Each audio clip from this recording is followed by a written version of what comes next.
towards a more sustainable future. Protecting our environment is about securing a better future for ourselves, our children, and generations to come. As chair of the Board of County Supervisors, it is my distinct honor to welcome President Biden here today. As we work towards a brighter path for Prince William County, I know that he is doing the same for our nation, and I am grateful for his vision and leadership. Thank you so much.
Please welcome Senator Bernie Sanders.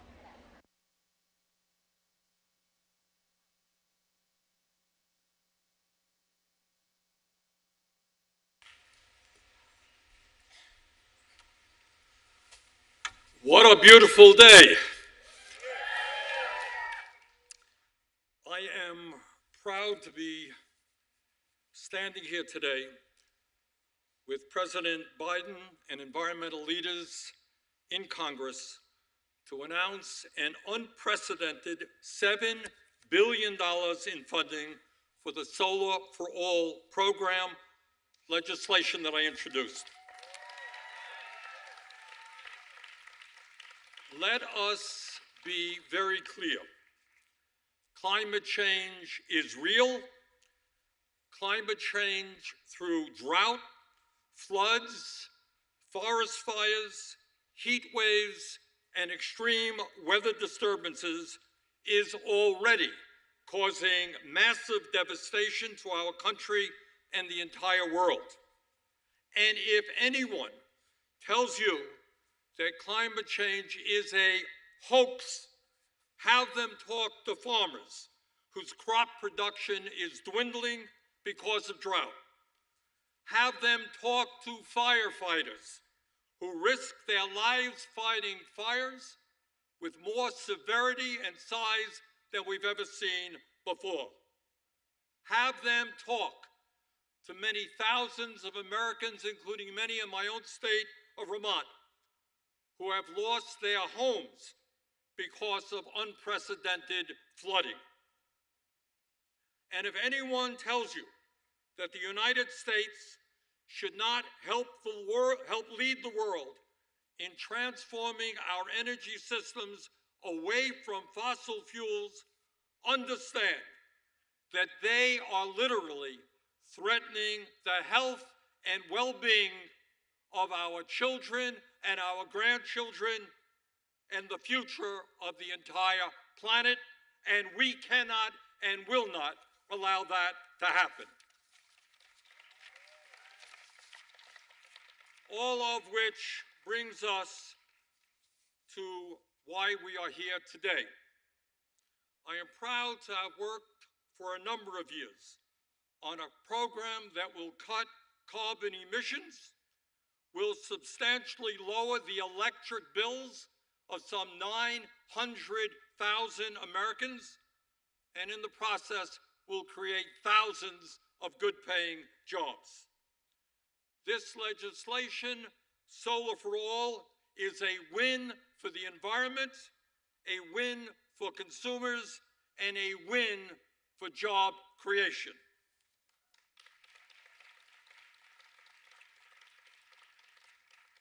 In my state of Vermont and around the country, we are seeing more and more people install solar panels on their roofs. And the reason is simple.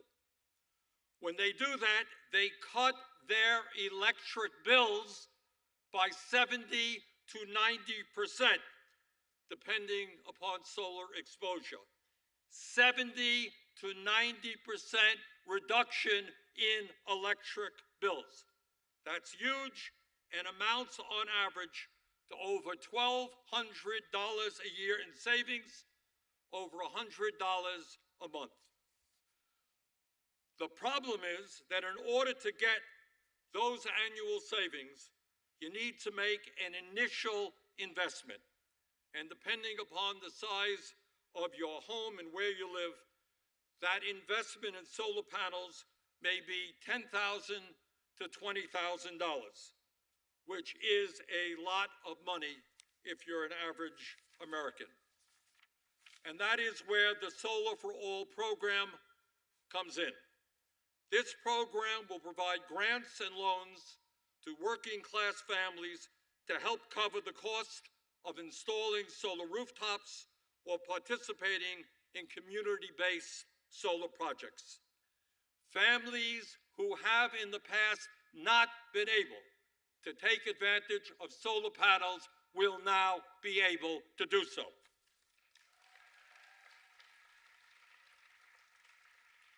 And this program is cost effective, and I want to thank the EPA for their good work on this.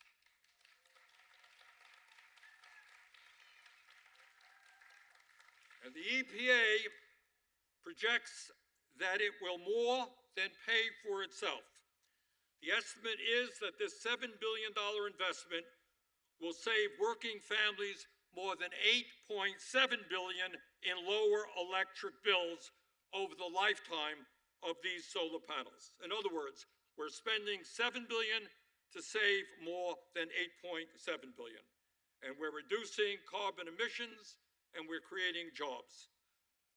That seems like a pretty good deal to me. In the 1930s, as I think many of you know, the federal government helped bring electricity to every region of our country as part of the New Deal. And that was a great, great accomplishment. Today, we can lead the world in transforming that energy system away from fossil fuels to clean, renewable energy, and in the process, save Americans billions on their electric bills.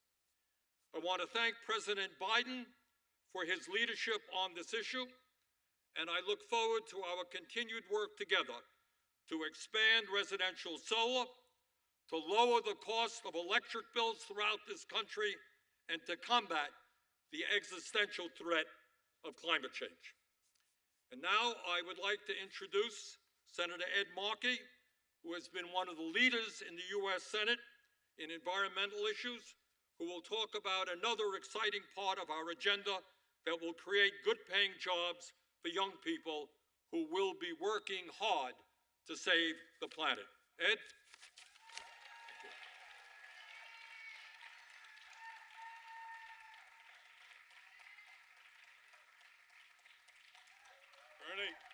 Bernie. And thank you, Bernie Sanders, for your great work on Solar for All. Thank you, Bernie. This is a day of celebration, and there is no one that I would rather celebrate Earth Week with than with all of the core members, all of the environmental leaders of our country who are gathered here today, because those core members are already changing the world. And with our champion for the climate and for working Americans, the greatest climate champion president in the history of the United States, President Joe Biden, today is a day to celebrate. Today, we celebrate the historic American Climate Corps and the $7 billion for the Solar for All program, programs that will electrify and energize. It's putting all of these issues right on the front of the agenda for our country. And even more, we celebrate the movement that got us here. And we know it is not a moment too soon. Climate change is an emergency. It's putting our present in peril. The planet is running a fever. There are no emergency rooms for planets. We have to engage in preventative care. That's what these core members are going to be doing. The young people aren't giving up. They're not backing down or begging for a livable future. You are demanding a livable future. And we stand inspired by you. But more importantly, we stand in solidarity with you. And that's why Congresswoman Ocasio-Cortez and I did not agonize. We organized alongside all of you for a 21st Century Climate Corps, a job-creating program that would build the workforce for a clean tomorrow while tackling the problems of today. And President Biden delivered on that dream, and that is what we are celebrating here today. On top of the historic billions in climate funding, including for the Solar for All program, we celebrate today, we have an historic new American Climate Corps to turn those assets into action all across our country. Today marks the launch of the American Climate Corps website, climatecorps.gov. Say it again, climatecorps.gov, where people all across the country can sign up to get paid, get trained, and get to work protecting our country. Tens of thousands of Americans together transforming our nation to survive a transforming world. And we stand in this historic civilian Conservation Corps camp at Prince William Forest Park, taking lessons from our past as we look forward to a better future. We will make sure that our American Climate Corps is ambitious, just, and unapologetically pro-union. That it's done by and for those who have been locked out and left behind in the past, especially Black and Brown and Indigenous communities all across our country. And that our Climate Corps members tackle thousands of projects with one shared purpose: to build a world worth saving. We'll need all three of the Green New Deal principles: union jobs, environmental justice, and climate action built into this program. And while any one of those pillars, our green temple will fall. The American Climate Corps members, we salute, we celebrate, and call to action today showcase the best of those principles. Generosity, not greed. Excellence, not exploitation. Hope, not hate. Thank you, President Biden. Thank you for your leadership in ensuring that we create this opportunity for young people to save our planet. And thank you to all the present and future American Climate Corps members for showing up in solidarity and in service. This is the dawn of a new era. And we are just so proud to be with all of you here today.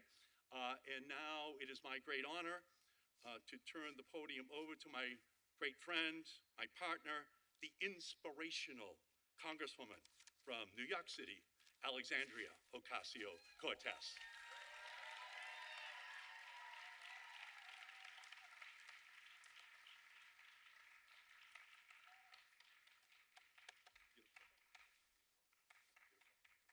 Happy Earth Day, everyone. I'm so excited to be here today with Senator Sanders, Senator Markey, and President Biden. Today is a historic day and a landmark achievement for organizers and countless young people as we officially open the American Climate Corps to the public. I want to thank President Biden for working with us to take swift and bold executive action to protect the planet by launching the American Climate Corps, and also for investing billions in clean, resilient energy via the Solar for All competition, among so many other climate victories. As you'll hear in today's announcement, it is no accident that this president is overseeing the single biggest federal investment in tackling the climate crisis in our nation's history. Over just the past few months, President Biden has paused new natural gas exports, vastly expanded the conservation of our public lands in Alaska, and he has overseen tens of billions of dollars in climate investments across the United States. Today also serves as a reminder of the power of organizing, of what we can accomplish when young people, climate advocates, labor organizers, and working people of all backgrounds come together to demand the future we all deserve. It is especially important that we remember the power of young people shaping this country today, of all days, as we once again witness the leadership of those peaceful student-led protests on campuses like Columbia, Yale, Berkeley, and many others. Just 3 years ago, Senator Markey and I introduced the Civilian Climate Corps for Jobs and Justice Act. People said then it was impossible. And to that, we said, watch us work. We knew an American Climate Corps wasn't impossible because our country has done this before. What we needed was, because we knew that we have done this before. Apologies. We knew that we've done this before. And what we needed, though, was the political will. It was the power of young people that have made today possible.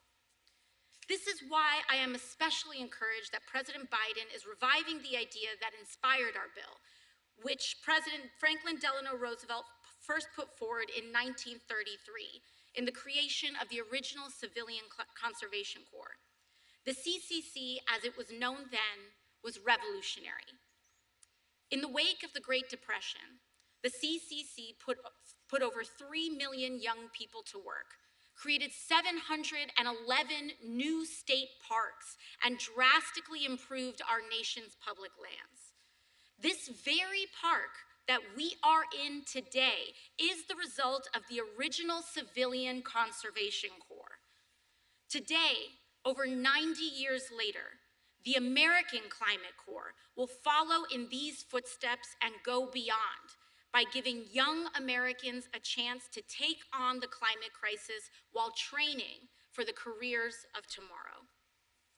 Just like a century ago, the Climate Corps is part of a vision affirming that our environmental and economic future are intertwined.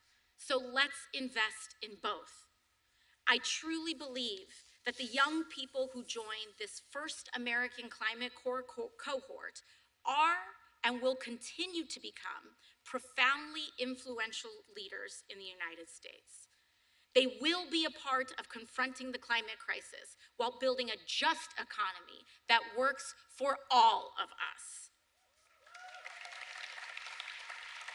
So if you are a young person interested in learning the skills to be part of our emerging climate resilience and clean energy workforce, or if you know someone who is, visit climatecorps.gov now and apply today.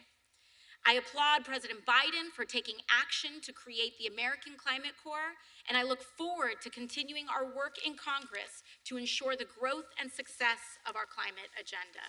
Thank you all so very much.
Please welcome Zahnia Kelly.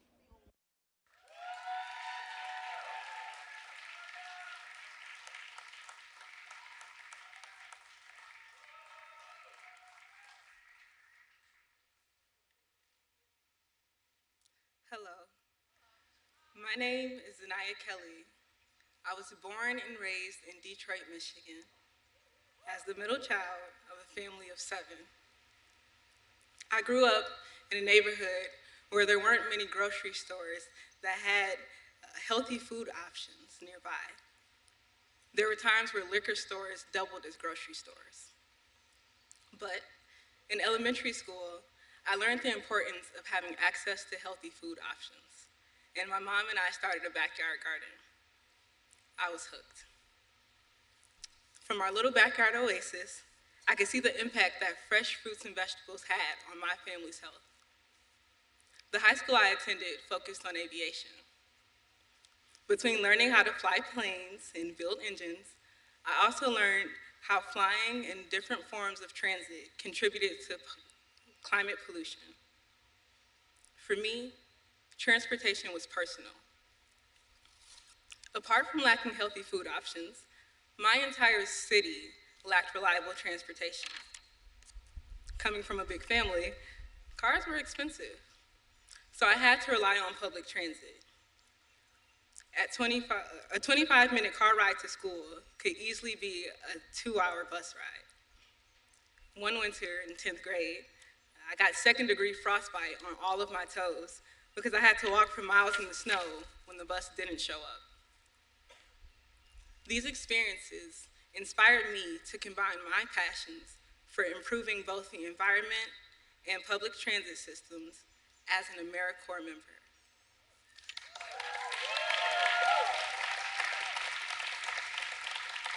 After graduating from Michigan State University last May, I now proudly serve in the Michigan Healthy Climate Corps. I serve at Transportation Riders United. TRUE is a nonprofit organization dedicated to reducing pollution by improving Detroit's and the surrounding region's public transit system. Thanks to President Biden, I'm so excited to be a part of the inaugural cohort of the American Climate Corps.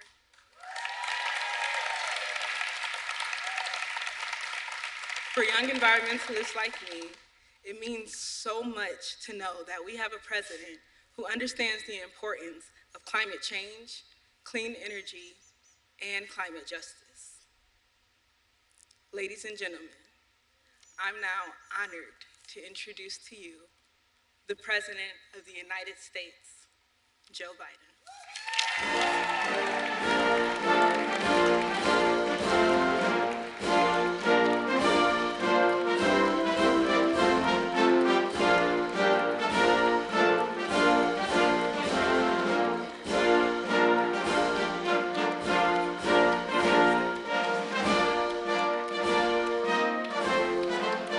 Hello, hello, hello.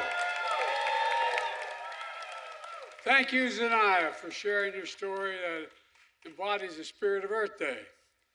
On this day 54 years ago, with literally toxic rivers burning, air filled with pollution, millions of Americans from every age and background rallied together to stand for our environment and for future generations. I got to know Senator Gaylord Nelson, from Wisconsin when I got to the Senate. And he organized the first Earth Day. I later introduced the first climate bill in the United States Senate, and all these years later, as president, I was able to sign into law the Inflation Reduction Act, the most significant investment ever anywhere in the history of the world, and we're just getting started. Earth Day pushed the country forward, leading to Environmental Protection Agency, and we're fortunate enough to have with us EPA Administrator Michael Regan here. Where are you, Michael? Stand up, get up, get up. I stole him from Carolina. We're not letting him go back. And we're joined by our great Secretary of Interior, Deb Haaland. Deb, stand up.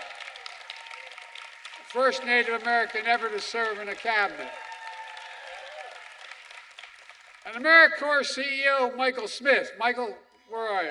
There you go. Joined by members of the Congress, including Ed Markey of Massachusetts, who, by the way, thought this was an important idea a long time ago and talked about dealing with the climate corps. One needed one. Ed, we owe you a lot, pal. We owe you a lot. And Senator Bernie Sanders of Vermont, who understands what beautiful territory looks like up in Vermont and has done everything in his power to protect it. Bernie, you're the best. And Representative Ocasio-Cortez of New York, you know, I learned a long time ago, listen to that lady. Listen to that lady. We're going to talk more about another part of the world, too, real quickly. Look, joined by all of your advocates and community leaders, this is a good day. It's fitting to be here in Prince William Forest Park. On March 31, 1933, during the Great Depression, President Franklin Delano Roosevelt created the Climate Conservation Corps, which is talked about a little bit, to put Americans to work to conserve our country's natural resources. Thousands of young Americans from the Civilian Conservation Corps built this park, providing jobs, recreation, hope, and healing at the time. We know today we face another kind of existential threat. It requires equally bold and clear action. As president, I've seen the devastating toll of climate firsthand. Since I've been president, I've flown over all the major fires and the thousands upon thousands of acres that have burned flat by wildfires, more acres than the entire state of Maryland combined. I met with families whose homes are wiped off the map by devastating hurricanes, floods, and storms. Last year was Earth Day's hottest day on record. And over the last 2 years, natural disasters and extreme weather in America have caused $270 billion in damages. And the impacts we're seeing, decades in the making, because of inaction, are only going to get worse, more frequent, ferocious, and costly. But since Kamala and I took office, we've been acting, and today I'm proud to announce 2 major steps forward. The first, energy costs are among the biggest costs for families to budget, particularly poor and middle-income families. In fact, low-income families can spend up to 30% of their paychecks on their energy bills. It's outrageous. To reduce family energy costs for folks with low and moderate incomes today, the Environmental Protection Agency will invest $7 billion from our Inflation Reduction Act in a new program called Solar for All. We'll award grants, 60 grants across the country to states, territories, tribal governments, municipalities, and nonprofits to develop programs that enable low-income and disadvantaged communities to benefit from residential solar power. And it's a big deal. This new Solar for All program means that 900,000 households, 900,000, will have solar on the rooftops for the first time and soon. Millions of families will save over $400 a year in utility bills, and that's $350 million nationwide. And my dad said it matters what's there at the end of the paycheck, but the month is out. Do you have anything left? It means we'll cut more than 5 million metric tons of carbon pollution annually.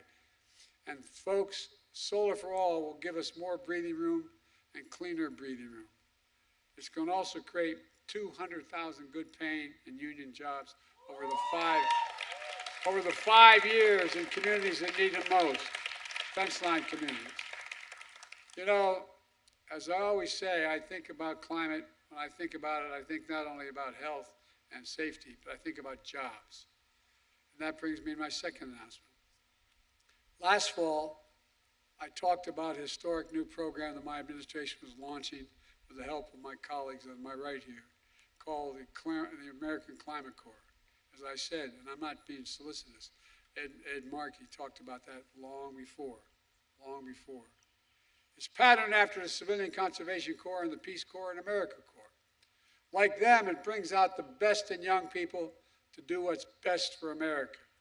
And will put tens of thousands of young people to work at the forefront of our climate resilience and energy future, clean energy future. Today, I'm proud to announce that Americans across the country can now apply to become the first members of the American Climate Corps. We're recruiting for over 2,000 positions in 36 states to start with, in Washington, D.C., Puerto Rico, with many on the way. Just go to Climate Corps, as mentioned already, climatecorps.gov to apply. You'll get paid to fight climate change, learning how to install those solar panels, fight wildfires, rebuild wetlands, weatherize homes, and so much more that's going to protect the environment and build a clean energy economy. To ensure a pathway to good union jobs and careers, you'll have access to free apprenticeship training through a new partnership we're announcing today with the North American Building Trade Unions. And as you may remember, when I announced in 2020, I initially didn't announce my climate position until I talked to the unions, because unions were all, again, they thought climate cost them jobs. Well, guess what? IBW stepped up, and they all stepped up, and now our strongest support comes from unions. When you finish your service, you finish your term of service, you'll also be eligible for a streamlined path to federal government jobs related to climate and clean energy. We're also announcing a new collaboration with Bloomberg Philanthropies that puts American Climate Corps members in energy communities like former coal mining and communities, power plant communities that have powered our nation but have been fence line communities and hurt very badly for generations. Today's announcement builds upon an unprecedented historic action we've already taken to tackle the climate crisis, deliver environmental justice, and build a clean energy future. Just look at the last few weeks alone. To ensure clean energy, we issued new standards for chemical plants that emit toxic pollution. Now it's ending. And because of the Clean Air Act, we're going to reduce the number of people at risk for cancer in fence-line communities who have been smothered for decades by pollution by 96%, according to the studies. By the way, parenthetically, you know, my state of Delaware, which everybody thinks is a wealthy state, I live in a place called Claymont, Delaware. It's in that arc that goes up into Philadelphia, into Pennsylvania, and to the Delaware River. More energy plants, more oil refineries than anywhere, including Houston, Texas. And I lived in just literally, the school I went to was literally a quarter mile from that border. And the prevailing winds were southeast, where we lived. So there was never any incentive for the Pennsylvanians to move to do something, but it affected Delaware. And we had the highest cancer rate in the 1970s of any nation, any state in the nation. And guess what? A lot of us, from me included, ended up with bronchial asthma and many other diseases. Fence-line communities are the ones we have to help first because they've been taking the brunt of all of this. To ensure clean drinking water, we issued the first ever national drinking water standard that will protect people from exposure to harmful substances known as forever chemicals. And after 30 years of inadequate protections, we finally are going to put a ban on asbestos, which we know causes cancer.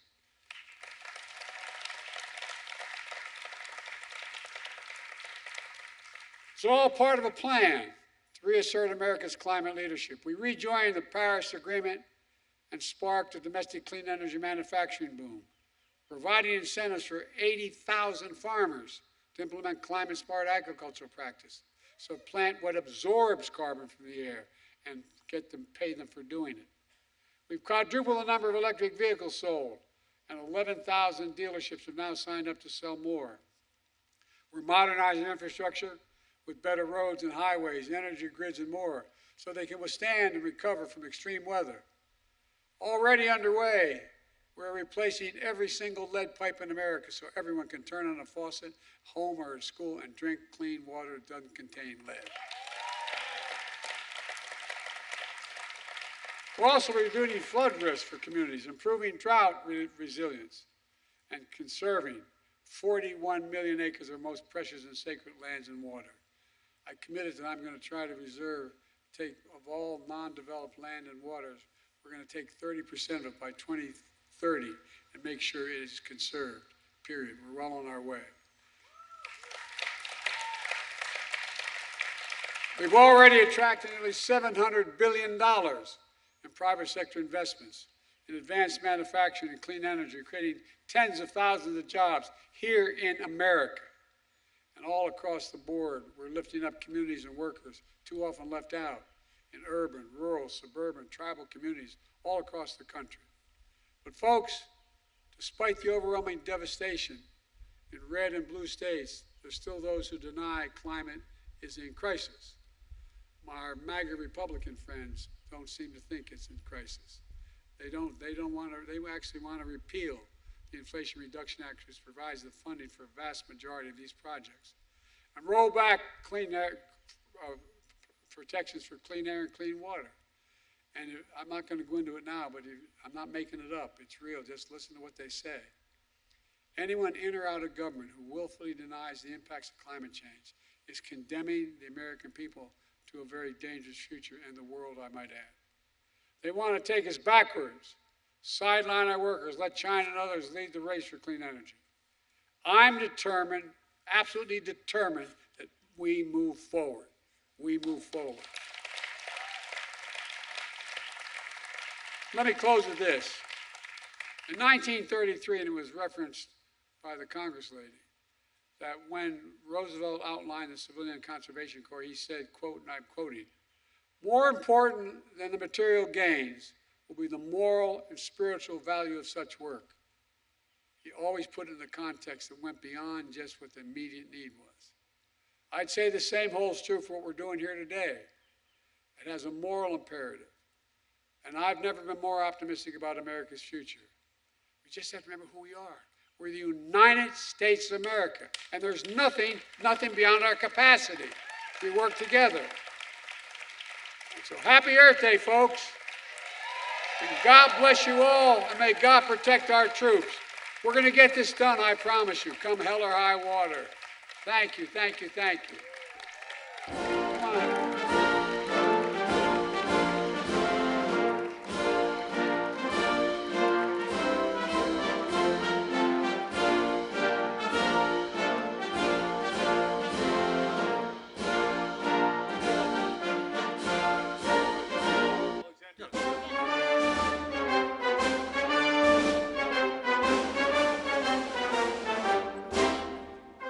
All right, guys, let's get this done, okay? All right. God bless you all. Thank you, thank you, thank you.